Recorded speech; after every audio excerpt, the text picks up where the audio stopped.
Hello दोस्तों, जी हाँ, बहुत बड़ी खुशखबरी एसएससी ने दी है क्योंकि एसएससी स्टेनोग्राफर की वैकेंसीज अनाउंस कर दी गई हैं। तो हम हैं मनु श्रीवास्तव और स्वागत करते हैं आपका सिलेक्शन नाम पर। और आज इस वीडियो में हम लोग देखने वाले हैं कि आप एसएससी स्टेनोग्राफर का फॉर्म कैसे भर सकते हैं, कैसे आप एक अच्छी उसके लिए स्ट्रेटेजी बना सकते हैं और कैसे आप अपने सपनों की जॉब पा सकते हैं। जी हाँ, स्टेनोग्राफर उन स्टूडेंट्स के लिए सबसे अच्छी अपॉर्चुनिटी होती है जिन्हें मैथ्स अच्छा नहीं लगता, क्योंकि इसमें मैथ्स नहीं आता और इसका जो एग्जाम होता है वो एक अच्छी रणनीति बनाकर बहुत इजी तरीके से आप निकाल सकते हैं। तो चलिए फिर देखते हैं कि भाई क्या क्या खास है जो आपके लिए जानना जरूरी है और देखेंगे कि कैसे आप बिल्कुल अच्छी तरह से इस साल ऑफिसर बनने वाले हैं। तो वीडियो को एंड तक देखिए, सेव कर लीजिए और उनके साथ शेयर कीजिए जिन्हें इनकी जरूरत है। तो चलो देखते हैं। तो यहां पर आप देखेंगे कि भाई एसएससी जो है उसने बोला है कि 24 तारीख से फॉर्म बनने, मतलब वैकेंसीज के लिए आप अप्लाई कर सकते हैं और टोटल 731 पोस्ट निकाली गई हैं जो भविष्य में बढ़ भी सकती हैं।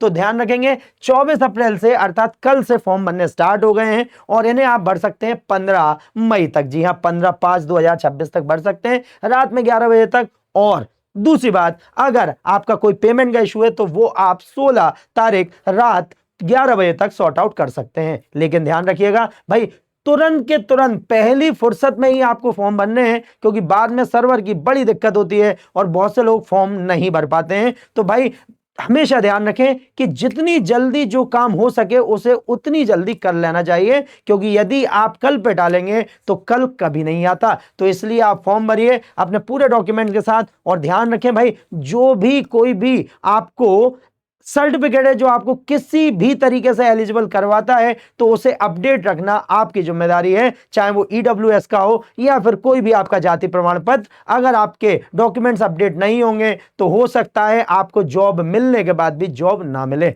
ठीक, तो ध्यान रखेंगे इसे। अब बात आती है कि भाई कब इसका एग्जाम होने वाला है। तो टेंटेटिव जो डेट दी गई हैं वो जुलाई और अगस्त की दी गई हैं, अर्थात आपके पास पूरे 2 महीने हैं अपने सपनों की जॉब पाने के लिए और एक अच्छी स्ट्रेटेजी से आप इसे निकाल सकते हैं। ठीक, अब बात आते हैं कि भाई क्या क्या इसकी पे ग्रेड है या किस तरीके से आप इसके लिए अप्लाई करेंगे। तो सबसे पहले जो इंपॉर्टेंट जो बात है वो है आपकी एज। तो ध्यान रखेंगे जो लोग भी इसे फॉर्म भरने वाले हैं तो आप ध्यान रखें ग्रेड सी जो कि ऑफिसर लेवल की पोस्ट है उसके लिए 18 से 30 साल एज रखी गई है। अर्थात आप देख सकते हैं यहां पर लिखा हुआ है कि भाई stenographer grade C 18 to 30 years है, अर्थात आपका जन्म जो है वो 2/8/1996 से 1/8/2008 के बीच होना चाहिए, तब आप इस पोस्ट के लिए एलिजिबल हैं। उसके बाद अगर ग्रेड डी की बात की जाए तो इसमें 18 से 27 साल आपकी एज लिमिट रहे और उसके लिए आपका जन्म 2/8/1999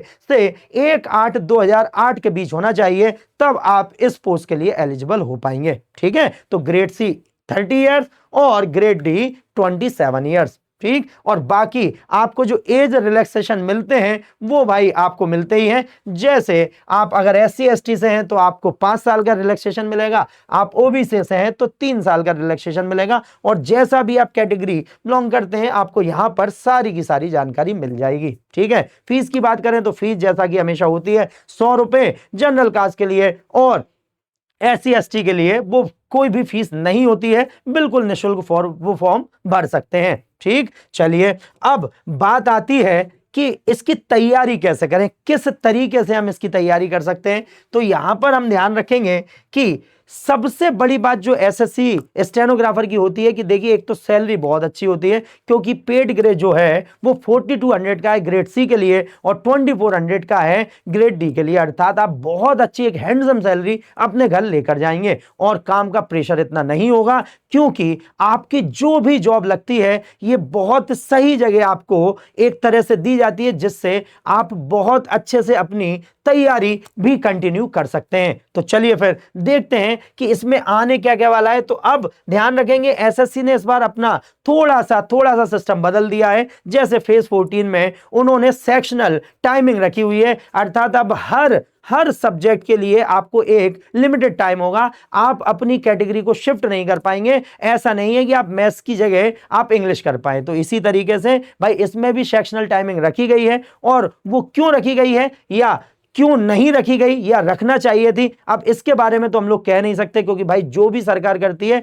वो अच्छी होती है। और एक बात ध्यान रखना, विनर्स शिकायत नहीं करते, विनर्स हमेशा हर परेशानी को जीत कर आगे बढ़ते हैं, तो इसे आप ध्यान रखेंगे। अब बात आती है यहां पर क्या क्या आने वाला है, तो ध्यान रखेंगे इसमें रीजनिंग जो है वो आती है 50 क्वेश्चन, ठीक है। उसके बाद इसमें जीए या जी के आता है 50 क्वेश्चन, और सबसे इंपॉर्टेंट जो है वो है इंग्लिश। क्या है? इंग्लिश जो आती है इसमें पूरे 100 मार्क्स की 100 क्वेश्चन इसमें आएंगे। अब क्योंकि सेक्शनल टाइमिंग जो दे दी गई है, तो आप ध्यान रखेंगे भाई रीजनिंग के लिए आपको 30 मिनट्स मिलने वाले हैं, आपको जीके के लिए 30 मिनट्स मिलने वाले हैं, और आपको इंग्लिश के लिए 60 मिनट अर्थात पूरा 1 आवर मिलने वाला है। तो 2 घंटे का पेपर ये होने वाला है। और आप ध्यान रखें कि सेक्शनल टाइमिंग कई लोगों के लिए मुसीबत बनेगी, लेकिन यदि आप अच्छी रणनीति से पढ़ाई करेंगे तो ये आपके लिए वरदान साबित होगी, क्योंकि आपका बहुत सारा कंपटीशन तो खत्म हो जाएगा सेक्शनल टाइमिंग की वजह से। तो हमेशा ध्यान रखना भाई, हमारे प्रधानमंत्री जी बोलते हैं ना कि आपदा में अवसर देखिए। इसी तरह जब भी सिलेबस चेंज होता है या कोई भी सिस्टम बदला जाता है तो बहुत से लोग हथियार डाल देते हैं, आपको उन्हीं लोगों के ऊपर चढ़कर अपनी जॉब ले लेनी है। तो बस ध्यान रखिए, सिलेक्शन नाम से जुड़िए, आप इंग्लिश ग्रामर, इंग्लिश वोकैब जो भी आप करना चाहते हैं, आपको सिलेक्शन नाम में हर पॉइंट अप टू डेट मिलेगा। और यदि आप सिलेक्शन नाम से इंग्लिश पढ़ते हैं तो 100% है कि आपका सिलेक्शन होगा। आप धज्जियां उड़ा देंगे पेपर की, हर वोकैब की, हर ग्रामर के सेंटेंस की, आप इस तरीके से उसे सॉर्ट आउट करके आएंगे। और यदि ऐसा नहीं होता तो यकीन मानिए दोस्तों, हम पढ़ाना बंद कर देंगे। लेकिन आप ध्यान रखें, सिलेक्शन नाम को ज्वाइन कीजिए और अपनी इंग्लिश की हर कमजोरी को अपनी ताकत बना लीजिए। तो चलिए मिलते हैं हम लोग नेक्स्ट वीडियो में, बने रहिए सिलेक्शन नाम पर। जय हिंद, जय भारत।